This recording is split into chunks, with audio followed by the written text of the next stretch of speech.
Alright, so this is the data we are working with. Now, if you want to format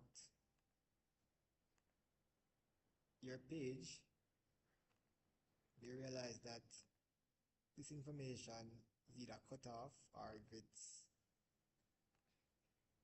gone over to the next cell. Go here between A and B, this small line, where you see the plus sign, you click and you drag across. Alright, we have number in stock. If you want it to be exact, you Alt and Enter.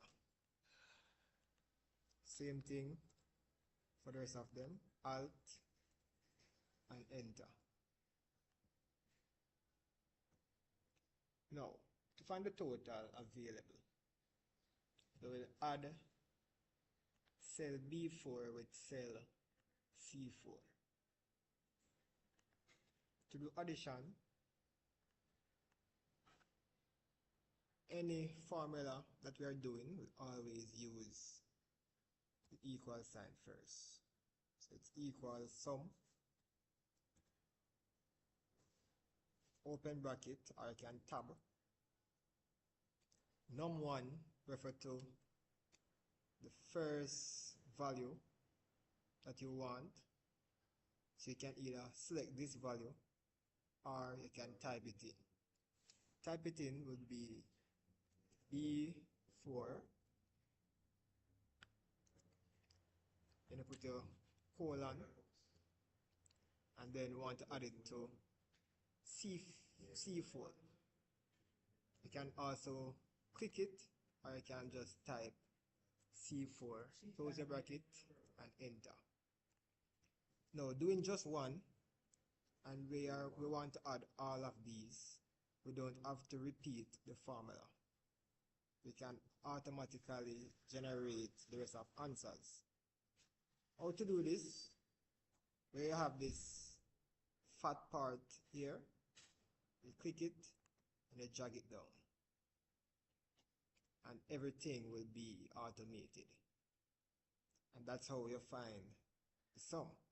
Now we'll be doing it here as well for the total of the unit cost. So it's equal sum.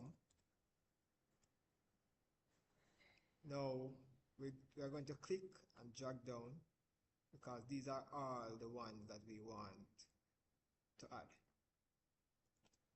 and enter. Now we want to find the average, and to find the average, it's the average of all of these. We go again, so it's equal AVG, average right here, and select and enter. We do the same thing, maximum, equal. We always start with the equal sign. So it's max, tab, select, and enter. Same thing for minimum, equal min, select, and enter. So that's how we find all these values. Now, we want to find the total cost. And the total cost is the total available times the unit cost. So we're going to multiply. So it's equal this cell, which is D4, times E4.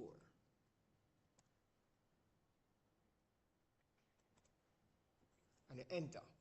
Now, when the information comes up like this, it means there is not enough space to show the value or to show the data that should be there. So, alright, so to continue, when the information is like this, it means there is not enough space to show the rest of information, to show the data that should be there. So we go between the F and the G because we need more space into the cell. So where the line is that breaks the two cells in half, click there and drag across. And then we have our information. Now, as previously done with summing these and automating, we can do the same thing here and just drag down, and it auto generate the rest of information. Alright, now let us answer these questions. Take the number of rows and columns on the spreadsheet above. So rows, we know that rows are horizontally going across and columns vertically. These are the columns, they come down.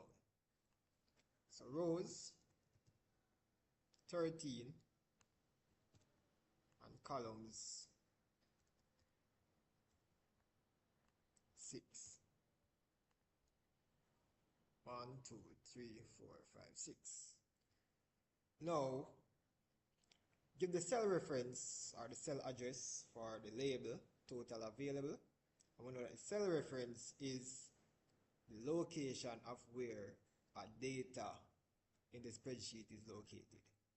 And total available is located here. And that is D3. We always write the column letter first and then the row number. So it is located at D3. Give the range for the data under the heading number purchase.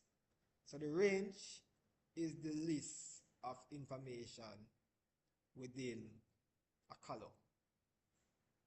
Break it down easier so you understand. So number purchase is here, and the range, so the information under the heading, these. So this is C4 to C7. So C4 to C7 is the range. Now, the total available is calculated by adding the number in stock to the number purchased. Write the formula in cell B4 to find the total available. Now, we already did this to find the 20 here. And that is the formula. Total cost is provided by multiplying the total available by the unit cost. Cell F4, write the formula to find the total cost. We already did that when we multiplied information here. For cells E9 to E12, write the function to find the following for unit cost. And we did all of these when we had find the average, maximum, and the minimum. And that would complete the data set.